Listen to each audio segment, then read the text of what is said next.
What could possibly be alarming about a man reading by the pool? And why does his calm, focused gaze send an entire upscale community into disarray? His name is Michael Jordan. Dressed in a simple black t-shirt and classic Jordan brand swim shorts, with a copy of The Art of War in hand, he looks like any man enjoying a quiet afternoon.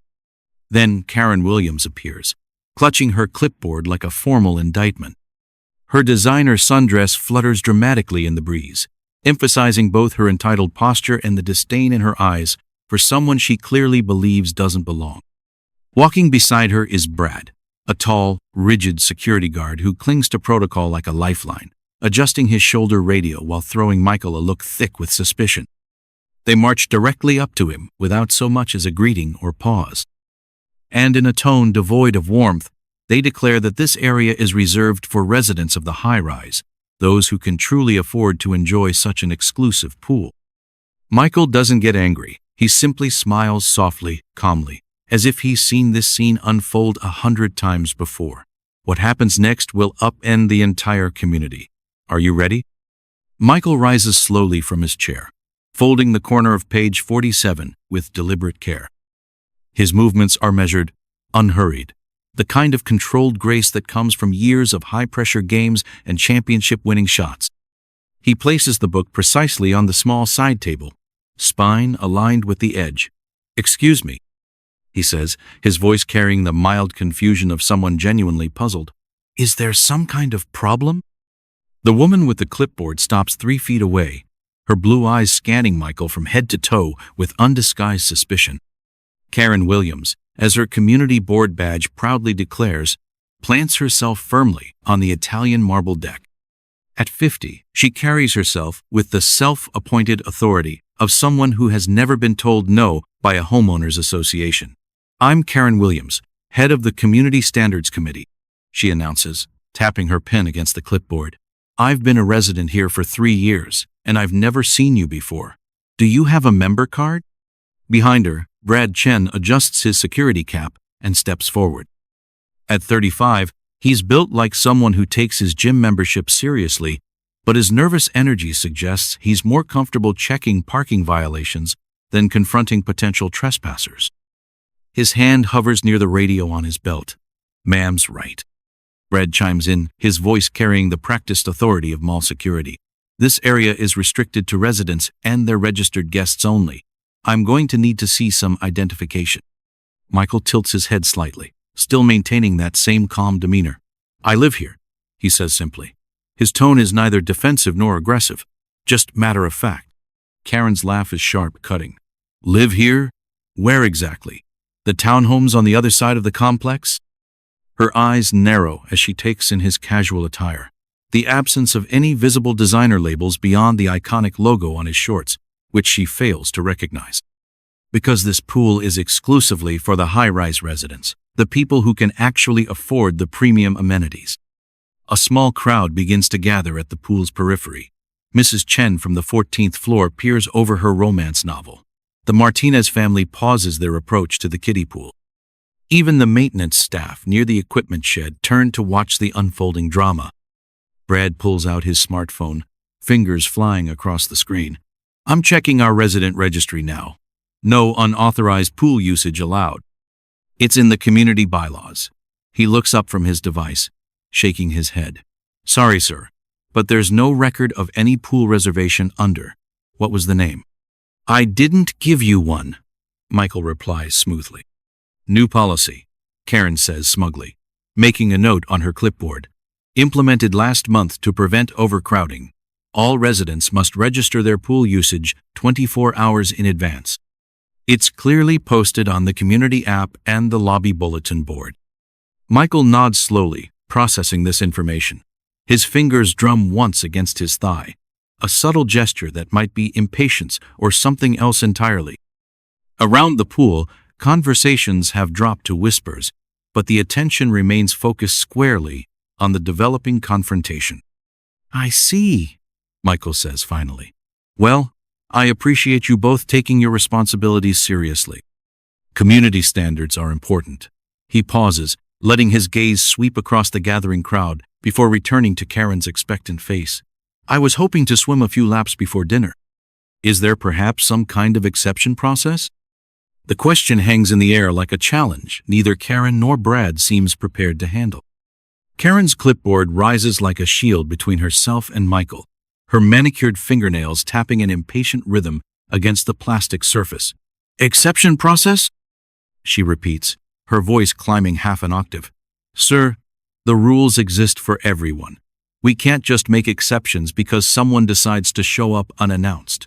Especially, she continues, her gaze once again traveling the length of Michael's athletic frame, when certain people seem to think they can just walk into places they don't belong. This is a high-end community with specific standards. Brad's radio crackles to life, and he speaks into it with newfound confidence. Control, this is Unit 7 at the pool deck. We have a possible trespassing situation. Individual claims to be a resident, but has no registration on file. The static-filled response carries across the pool area. Copy that, 7. Need backup? Negative for now, Brad replies, his chest puffing slightly. Situation appears manageable. Michael remains perfectly still during this exchange, but his dark eyes track every movement, every gesture. When a mother hurries her 2 young children away from the pool's edge, whispering urgently about stranger danger, something flickers across his features. Not anger, but a deep, weary recognition. I understand there are policies, Michael says, his voice still level. Could you tell me exactly which section of the community bylaws requires advanced registration for pool usage? Karen's pen stops tapping. For a moment she looks uncertain, flipping through the pages on her clipboard. Well, it's clearly stated in the recent updates. Isn't it, Brad? Brad scrolls through his phone again, frowning. I mean, there's something about guest policies and… Hang on. His confidence wavers as he apparently fails to find the specific regulation. You know what? Karen snaps, abandoning her search. The specifics don't matter. What matters is that you're disrupting our community pool experience. Look around. You're making families uncomfortable. Indeed, the pool deck has transformed into something resembling a crime scene. Conversations have died away entirely. Children peer from behind their parents' legs. Even the elderly man doing his afternoon laps has stopped mid-stroke to tread water and watch. Michael slowly reaches into his swim bag, extracting his smartphone. Karen and Brad both tense, but he simply scrolls through his contacts and makes a call. Hi, Este, he says into the phone, his voice carrying clearly across the suddenly quiet space. I'm going to need you to look up something for me. Community pool policies for the Ocean View property, specifically regarding registration requirements. He pauses, listening. Yes, I can hold. Who are you calling? Karen demands, suspicion creeping into her voice. Someone who can help clarify the policies, Michael replies calmly. Brad steps closer, his hand now resting on his radio. Sir, if you're trying to create some kind of distraction or delay tactic, I should warn you that we take security violations very seriously here. Security violations? Michael asks, genuine curiosity in his tone. For trying to use a pool? For trespassing, Karen corrects sharply. For refusing to comply with community standards. For disrupting the peaceful enjoyment of our residents. As if summoned by her words, Mrs. Patterson from the 17th floor approaches their group. She's a thin woman in her 60s, known throughout the building for her involvement in every committee and her uncanny ability to appear wherever drama unfolds. Is everything all right, Karen? Mrs. Patterson asks, her voice dripping with concern. I heard there was some kind of incident. Just handling a trespassing situation, Karen replies, her authority restored by the presence of an audience. Nothing we can't manage. Mrs. Patterson's gaze settles on Michael with the intensity of a hawk spotting prey. I don't believe I know you, young man. Which unit are you visiting? Michael ends his phone call and slides the device back into his bag. When he looks up, there's something different in his expression. Not anger exactly, but a cold certainty that wasn't there before. I'm not visiting, he says quietly. I live here. The simple statement lands like a stone dropped into still water, sending ripples of murmured conversation through the gathered crowd. Karen's grip tightens on her clipboard, and Brad's hand, moves to his radio once more. "We'll see about that," Karen mutters, her voice carrying a promise that sounds almost like a threat. The crowd around the pool has swollen to nearly 20 people now, drawn by the whispered promises of drama that seem to spread through luxury communities like wildfire. Karen Williams stands at the center of it all, her clipboard raised high enough for everyone to see, her voice carrying the righteous authority of someone who believes absolutely in their own moral superiority. "Ladies and gentlemen," she announces, projecting her voice across the pool deck with theatrical flair, "we have an individual here who is refusing to follow our community guidelines. Someone who thinks the rules simply don't apply to him." A murmur ripples through the assembled residents. Michael remains seated on the edge of his lounge chair, hands clasped loosely in front of him, watching the performance with the detached interest of someone observing a particularly fascinating social experiment. Karen turns back to him, her eyes bright with the kind of zealous energy that comes from having an audience. "Now, sir, I'm going to ask you one more time. Do you have proper authorization to be using this pool facility?" "As I mentioned," Michael says calmly, "I live here." "Where?" The question comes from Robert Sterling, who has just arrived on the scene. At 55, Sterling carries himself with the kind of casual arrogance that comes from old money and newer politics. His BMW X7 sits in the visitors' parking with its hazard lights blinking, as if community drama is just another stop on his busy schedule of self-importance. Sterling approaches with the measured stride of someone accustomed to having rooms fall silent when he enters. His navy suit probably costs more than most people's monthly rent, and he knows it. "I'm Robert Sterling, chairman of the Homeowners Association. I've lived in this community for 5 years, and I know every resident in this building. I've never seen you before." Karen beams at the reinforcement. "Thank you, Robert. I was just explaining to this gentleman that we have policies for a reason." "Policies that seem to be applied rather selectively," Michael observes quietly. The comment draws sharp looks from both Karen and Robert. Sterling's jaw tightens. "What exactly are you implying?" "I'm not implying anything," Michael replies.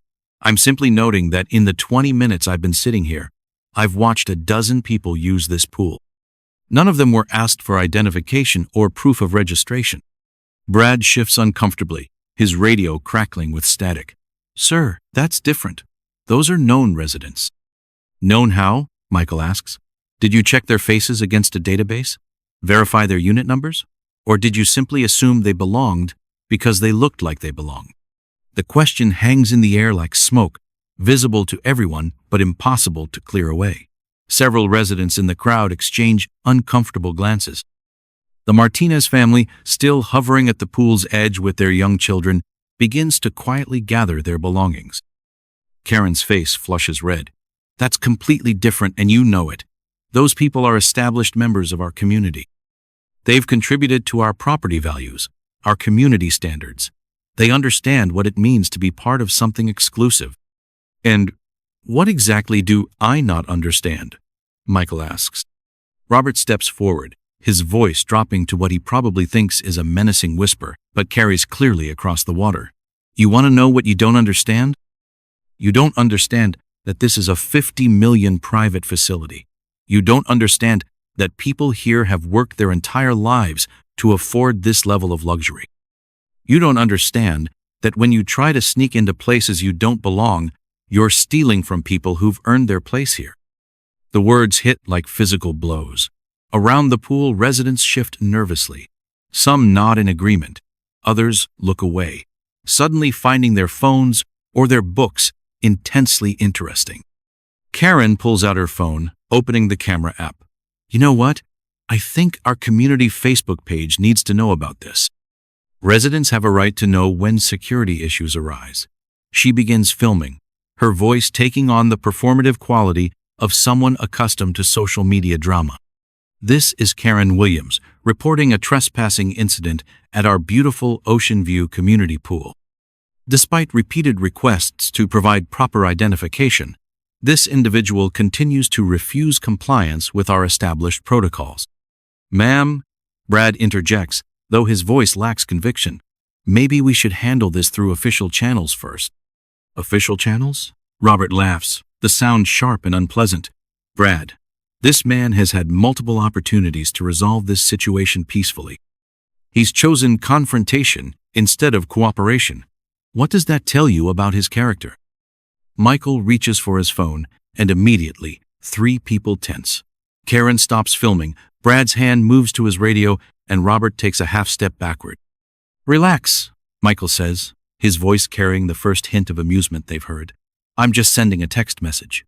His fingers move quickly across the screen. Activate Protocol 7. Full documentation required. He sets the phone down on the small table beside his chair and looks up at the assembled crowd. When he speaks, his voice is quiet, but something in his tone makes everyone lean in to listen. I've been called many things in my life, he says, but I've never been called a thief. The silence that follows is thick enough to swim through. Even the children in the kiddie pool seem to sense the weight of the moment, their splashing reduced to whispers. Karen lowers her phone, suddenly uncertain. Robert's confident smile wavers at the edges, and Brad looks like a man who's beginning to suspect he might have made a very serious mistake. Michael stands up slowly, brushing an invisible speck of dust from his swim shorts.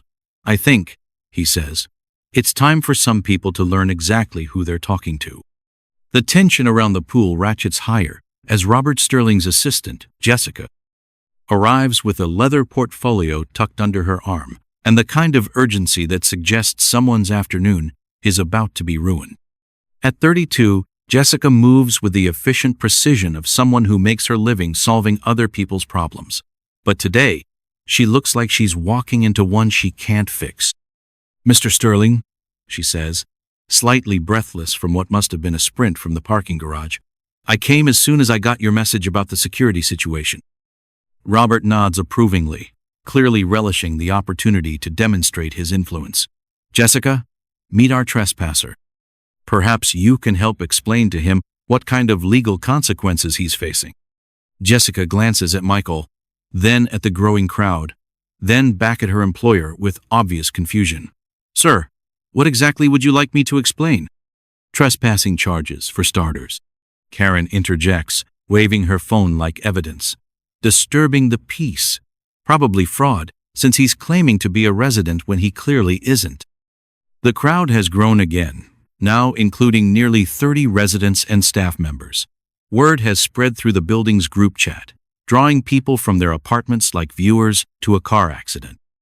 Some film with their phones, others whisper among themselves, crafting the narrative that will spread through their social circles like wildfire. Michael remains perfectly still throughout this exchange, but his eyes move constantly, cataloging faces, recording conversations, filing away details with the systematic precision of someone accustomed to processing vast amounts of information under pressure. Let me ask you something, Robert says, stepping closer to Michael with the kind of aggressive confidence that comes from believing you're untouchable. What's your annual income? The question draws gasps from several onlookers. Even in a community where money talks loudly, this level of direct financial interrogation crosses lines that most people recognize. Excuse me? Michael says, his eyebrows rising slightly. You heard me. If you claim to live here, you should be able to afford the monthly homeowners association fees. $800 per month, plus utilities, plus the special assessments we vote on quarterly. Can you afford that? Karen jumps in eagerly, sensing blood in the water. And that's just the basics. The pool maintenance fee alone is $400 per unit per month. The concierge service, the fitness center, the private security, we're talking about a lifestyle that requires serious financial commitment. The kind of commitment, Robert continues, that people like you typically can't make. The phrase hangs in the air like a poison cloud. Several residents shift uncomfortably. A few begin to quietly excuse themselves, suddenly remembering urgent appointments elsewhere. But others lean in closer, drawn by the ugly magnetism of public humiliation. Michael takes out his phone again, this time placing a call that everyone can hear. George, he says into the device, his voice carrying clearly across the water. I need you to pull the financial records for Ocean View luxury residences. Specifically, I want to know about any recent policy changes regarding pool usage and the legal authority behind them. He pauses, listening, while 40 sets of eyes watch his every expression. Also, he continues, please review our diversity and inclusion policies regarding community harassment. I believe we may have a situation that requires immediate attention. Robert's confident smile flickers. Who exactly do you think you're calling? Your lawyer isn't going to help with trespassing charges. Not my lawyer, Michael says calmly, ending the call. My chief financial officer. The statement lands like a bomb in the middle of the crowd. Conversations stop mid-sentence. Karen's clipboard slips from suddenly nerveless fingers and clatters on the marble deck. Your what? Jessica asks, her portfolio falling open to scatter papers across the ground. But Michael is already placing another call. Linda, this is MJ. I need you to contact building management immediately. We have a harassment situation at the pool that requires documentation. He glances around the crowd. Also, please notify legal that we may need to review the management company's contract. There seem to be some training gaps that need addressing. Brad's radio crackles urgently. Unit 7? What's your status? Brad starts, then stops, staring at Michael with growing horror. Control, I think we might have a situation here. What kind of situation? Brad looks around desperately, as if hoping someone else will answer for him. I'm not sure. Can you check the resident database for a Michael Jordan? The radio goes silent for a long moment. Then, Unit 7, please confirm. You said Michael Jordan? That's correct. Another pause. Longer this time. Unit 7. Mr. Jordan is listed as... Oh. The expletive carries clearly across the pool deck, drawing shocked gasps from the assembled crowd. Professional security personnel don't usually curse over open radio channels, especially not in front of building residents. Karen fumbles for her phone, fingers shaking as she opens Google. Jordan, she mutters, typing rapidly. Her face goes through a remarkable transformation. Confusion, surprise, disbelief, and finally the kind of pale terror that comes from realizing you've just made an enormous, world-famous mistake. Oh my God, she whispers, her voice barely audible. It's him. The name spreads through the crowd like wildfire. Phones emerge from pockets and purses as residents begin their own frantic searches. The results are apparently unanimous, judging by the series of sharp intakes of breath and muttered exclamations. Robert Sterling, who has spent the last 30 minutes demonstrating his authority and influence, suddenly looks like a man who has just discovered he's been lecturing the owner of the building while standing in the owner's living room. Jessica's portfolio lies forgotten on the ground, its contents scattered by the afternoon breeze, while she stares at Michael with the expression of someone watching their career prospects crumble in real time.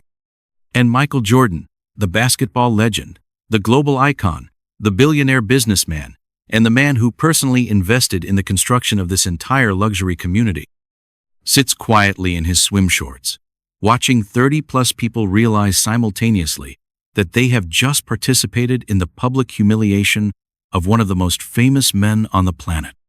His phone buzzes with a text message. He glances at the screen and nods, a small smile playing at the corners of his mouth. Well, he says, his voice cutting through the stunned silence like a blade. I think it's time we all had a conversation about community standards. The transformation is instant and absolute. One moment, Michael Jordan is a trespasser in swim shorts facing down an angry mob. The next, he's the center of a very different kind of attention.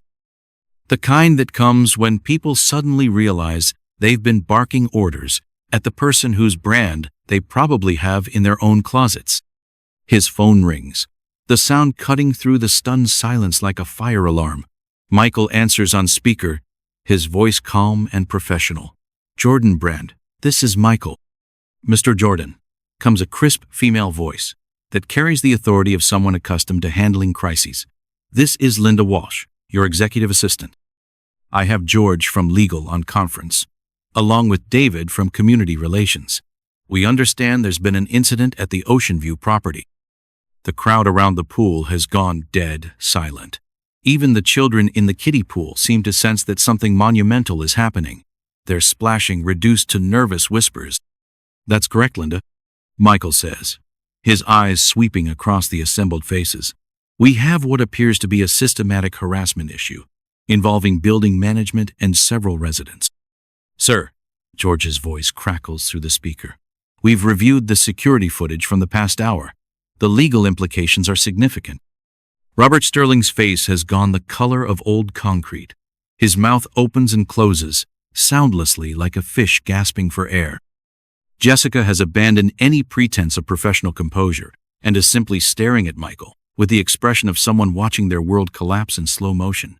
Karen Williams looks like she's about to be sick. Her phone dangles forgotten in her hand, the screen still displaying the Google search results that have apparently confirmed her worst fears.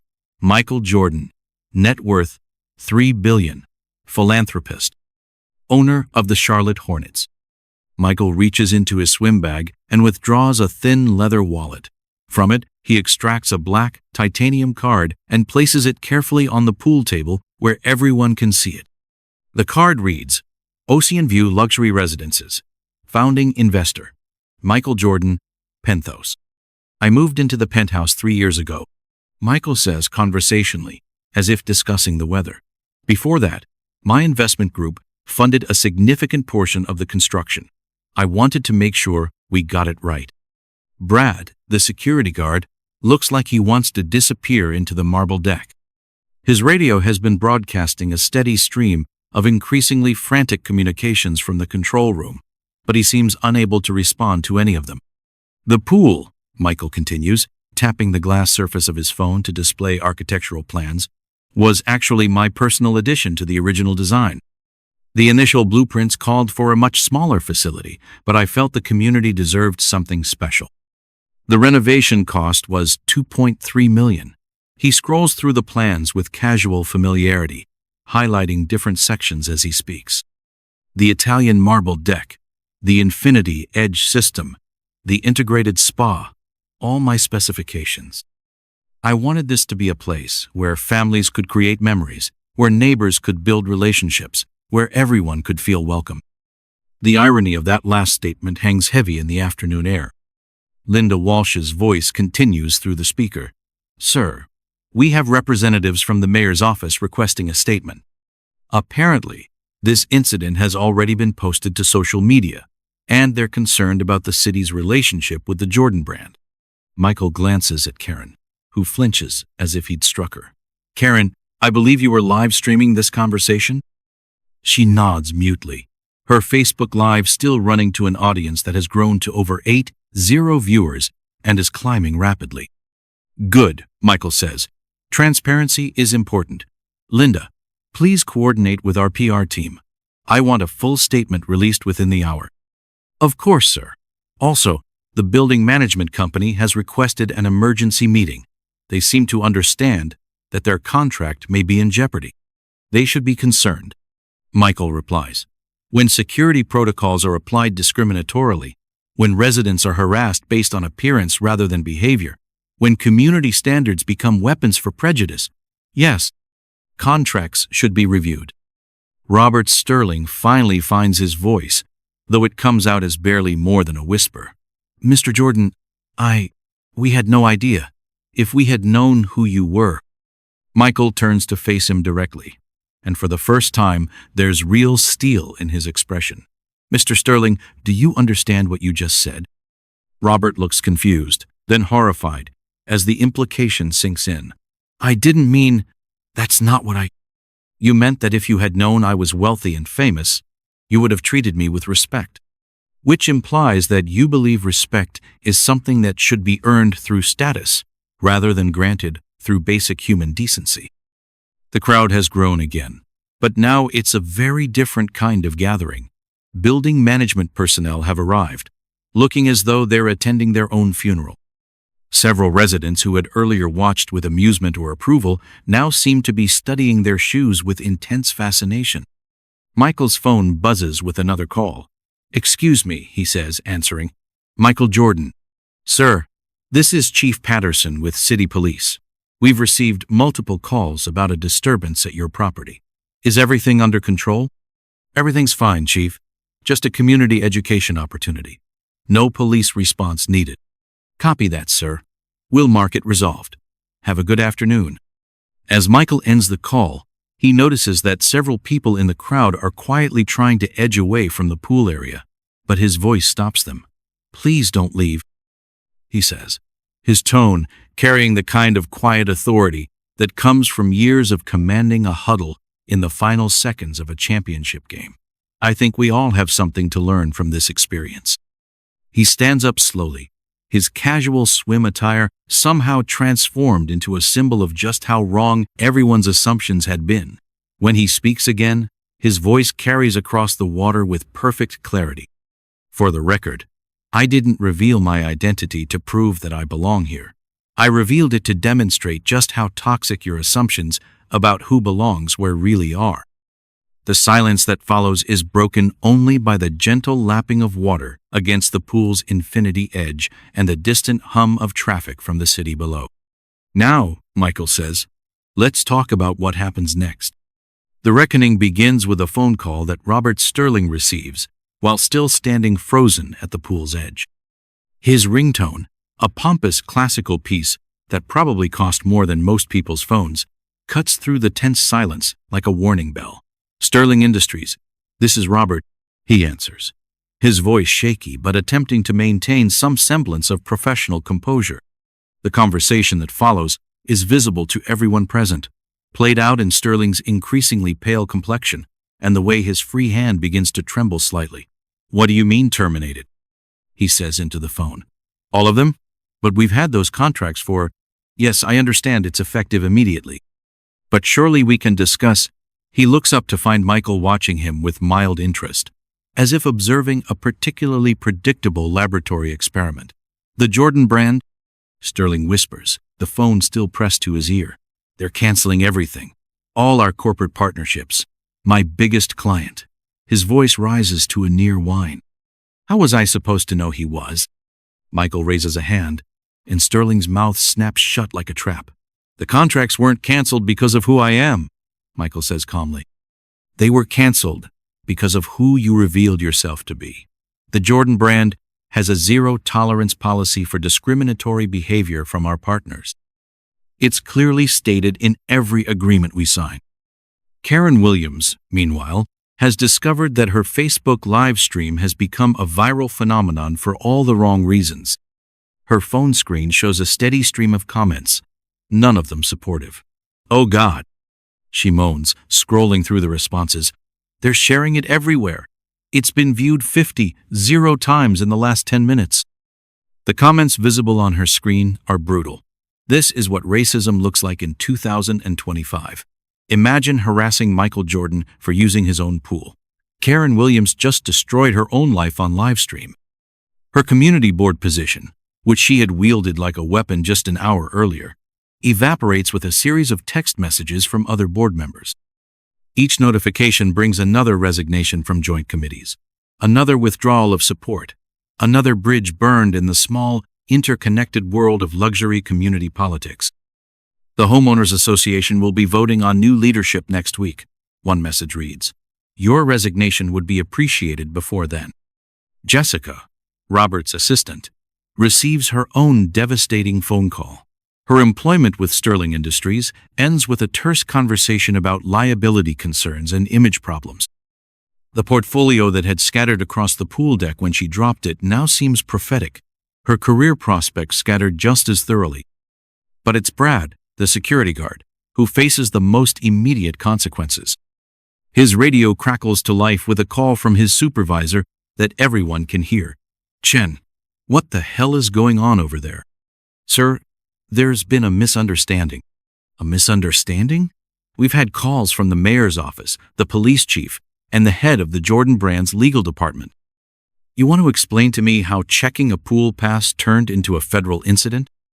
Michael watches this unfold with the detached interest of someone who has seen this particular play performed many times before. When Brad's supervisor informs him that he's suspended pending a full investigation, Michael finally speaks up. If I may, he says, his voice carrying clearly across the radio channel, this is Michael Jordan. I'd like to speak with your head of security, please. There's a moment of dead air. Then, "Mr. Jordan, sir, this is Captain Morris. I apologize profusely for this incident. Brad will be terminated immediately, and we'll conduct a full review of all our protocols." "Captain Morris, I don't want Brad fired," Michael says, causing a collective intake of breath from the crowd. "I want him retrained. I want your entire team retrained.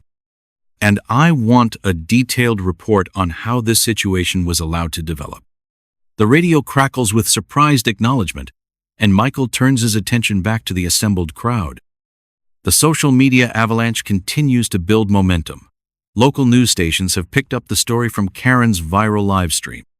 The phrase, "Jordan Pool Incident," is trending on multiple platforms, accompanied by increasingly unflattering analysis of the behavior displayed by the community members involved.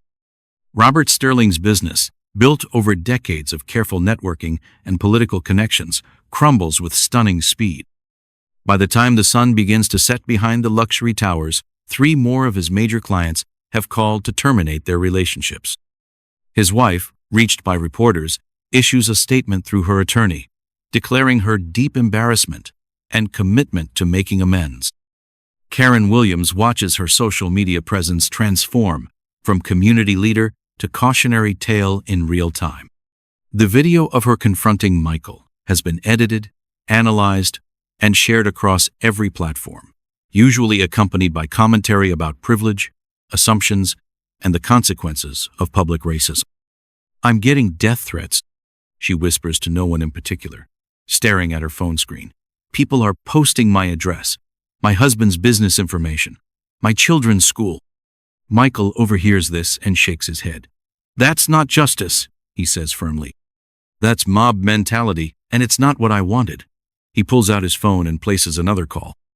"Linda, I need our PR team to release a statement discouraging any harassment or threats directed at the individuals involved in today's incident. What happened here was wrong, but vigilante justice isn't the answer." The call ends, and he addresses the remaining crowd directly. "This isn't about revenge," he says. "It's about consequences, natural, proportional consequences for choices freely made." As the afternoon draws to a close, the pool deck that had been the scene of such ugly confrontation begins to empty. Some residents slink away in embarrassed silence. Others approach Michael with halting apologies and promises to do better in the future. The marble deck, still warm from the afternoon sun, bears witness to the scattered debris of reputations destroyed not by outside forces or bad luck, but by the simple act of revealing who people really are when they think no one important is watching. Michael remains by the pool as the crowd disperses, his book still lying open to page 47, waiting for him to finish the chapter he'd started hours earlier in what feels like a different world. The sun has begun its descent toward the horizon, painting the pool deck in golden hues that transform the scene from one of conflict to something approaching peace. Michael Jordan sits on the same lounge chair where this all began, but now he's alone except for the gentle lapping of water and the distant hum of the city below. He picks up his book, The Art of War, and finds his place again. Page 47, where he'd left off before Karen Williams changed the trajectory of several lives with a simple assumption about who belonged where. "You know," he says, speaking to no one in particular, his voice carrying across the empty deck, "I've faced pressure my entire life. On the court, with the last shot on the line. In the media, where every move is scrutinized. In business, where the stakes are just as high." He closes the book, using his finger to mark the page, and gazes out at the city skyline that his fame has helped shape over the past 4 decades. But this was different. This wasn't about making a free throw or closing a deal. This was about being denied basic human dignity in a place I helped create. Surrounded by amenities I personally funded, attacked by people who benefited from my investments without ever knowing it. A gentle breeze stirs the water, creating ripples that catch and scatter the afternoon light. Michael watches the patterns for a moment before continuing. The easiest thing would have been to reveal my identity immediately, to flash a famous smile, and watch everyone scramble to apologize. But that would have solved nothing. It would have taught nothing. It would have been about fame, not justice. He stands up, walking to the pool's infinity edge, where the water seems to blend seamlessly with the sky beyond. Real change doesn't happen when people treat you well because they discover you're famous or powerful. Real change happens when they understand that every person deserves respect, regardless of status, appearance, or assumptions about their background. He turns back toward the chairs where just hours earlier, 30-plus people had gathered to watch what they thought was the public humiliation of a trespasser. Karen Williams didn't need to lose her position because she confronted someone she didn't recognize. She lost it because she approached that confrontation with prejudice and malice. Robert Sterling didn't lose his contracts because he asked questions. He lost them because his questions revealed a character incompatible with our brand's values. The marble deck, still warm from the day's sun, seems to hold echoes of the afternoon's events, but Michael's voice carries only reflection, not anger. I've spent my career being a symbol. What I learned today is that even a symbol can be made to feel invisible. And if it can happen to me, it can happen to anyone. He retrieves his phone and scrolls through the dozens of messages that have accumulated over the past few hours. Reporters requesting interviews, community leaders offering apologies, business partners expressing support, friends checking on his well-being. The hardest part, he admits, wasn't being confronted or questioned or even insulted. The hardest part was watching how quickly a crowd formed, how readily people joined in without knowing the facts, how comfortable everyone seemed, with public humiliation as entertainment. He deletes several messages without reading them, focusing instead on a note from his daughter. "Dad, saw the video. Are you okay? Love you." He types back, "I'm fine, sweetheart. Important lesson learned today. Call you tonight." This experience reminded me why we invest so heavily in community outreach and inclusive practices. It's not about checking boxes or avoiding lawsuits. It's about creating environments where human dignity is the default assumption, not a privilege to be earned. The pool deck has returned to its intended purpose now, a peaceful space for reflection and relaxation. But Michael knows that what happened here today will ripple outward in ways both seen and unseen. "Change is uncomfortable," he says, settling back into his chair and opening his book again. "Growth requires us to confront our biases, acknowledge our mistakes, and commit to doing better." That's true for individuals, and it's true for communities. He finds page 47 again, but before beginning to read, he looks up one more time at the cameras that recorded everything, the infinity pool that reflected so many ugly truths, the luxury amenities that couldn't purchase basic human decency. "I hope," he says quietly, "that the people who participated in today's events take some time to reflect on who they want to be. Not just when they think someone important is watching, but every day, in every interaction, with every person they meet." The book opens to the chapter he'd been reading. Weak points, strong.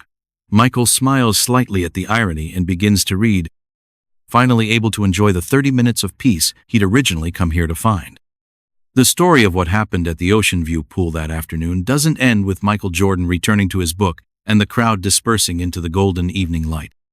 It continues in every conversation sparked by the viral video, every moment of recognition when someone sees their own biases reflected in Karen Williams's assumptions, every decision made by viewers who witnessed this real-time lesson in the consequences of prejudice. So here's the question that matters. What would you do? Not if you were Michael Jordan, famous, powerful, protected by agents and public relations teams. What would you do if you were the person sitting by the pool when Karen Williams approached that man in swim shorts? Would you speak up when you heard the assumptions in her voice? Would you intervene when the crowd began to form? Would you be the voice that said, "Wait, let's think about this differently"? Because this isn't really a story about a global icon getting revenge on prejudiced neighbors. This is a story about how quickly ordinary people can become complicit in cruelty when they convince themselves someone else deserves it. Every day, in coffee shops and stores, in schools and workplaces, in neighborhoods and online spaces, people face the kind of assumptions that nearly destroyed reputations at that pool. The difference is that most of them don't have Michael Jordan's resources to fight back. They depend on bystanders who are willing to become upstanders. Your voice matters more than you think. Your willingness to question group behavior, to challenge assumptions, to simply ask, "Are we being fair here?" can change outcomes. You have the power to be the person who stops the crowd from forming, who disrupts the narrative before it becomes harassment. Check your own biases. We all have them. The question isn't whether you have unconscious assumptions about people based on appearance, race, class, or other factors. The question is whether you're willing to examine those assumptions and challenge them when they arise. Use whatever privilege you have, economic, social, racial, educational, to lift others up, not to tear them down. When you see someone being treated unfairly, don't just record it for social media. Intervene. Be the voice that says, "This isn't right." And remember, you never know who you're talking to. That ordinary person you're dismissing might be your boss's boss. That suspicious character you're calling security on might own the building. That quiet individual you're making assumptions about might be someone whose story would humble you if you took the time to listen. But here's the thing. It shouldn't matter who they are. Treat everyone with respect, not because of who they might be, but because of who you choose to be. Because in the end, dignity isn't negotiable, and justice isn't optional. And sometimes, the most powerful thing you can do is simply recognize that every person you meet deserves the basic assumption of belonging until they prove otherwise through their actions, not their appearance. Be the change, be the voice, be the difference, because you never know when you might be the one sitting by the pool hoping someone will speak up for you.